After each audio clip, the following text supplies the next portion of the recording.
最近何韻詩公開出櫃，容祖兒就即刻俾人質疑佢係咪雙性戀，跟住消息傳出之後就話祖兒因為呢一件事崩潰啊！祖兒呢日出席活動嘅時候，終於都回應呢件事啦。阿公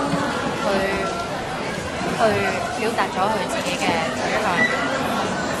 作為朋友嘅我係絕對嘅支持，因為佢哋呢一個動作唔係去其實佢唔係為咗自己，佢係希望可以為呢一群人去爭取更多嘅公平，即係我覺得係應該要支持。其實咁講，你係咪即係冇怪到阿詩係咁講？好嬲，係啊，好嬲。我驚唔會嬲返，因為其實咁多年嘅感情，咁多年嘅友情，其實我哋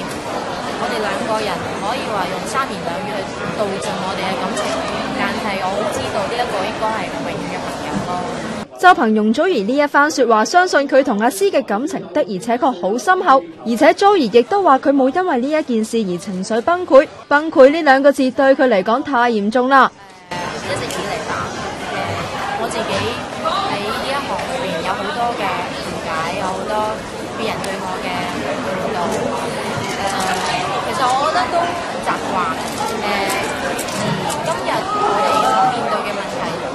其實係微不足道咯，因為我覺得每個人去面對住自己嘅生活，尤其是感情嘅問題啦，我覺得最緊要係有愛，或者係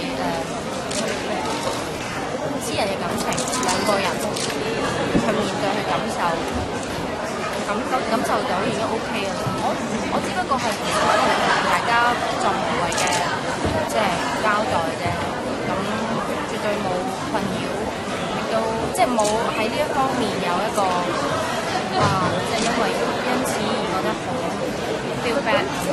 終於聽到祖兒親口講話佢冇崩潰，大家都可以放心啦。其實發生乜嘢事都好，最緊要開心啊！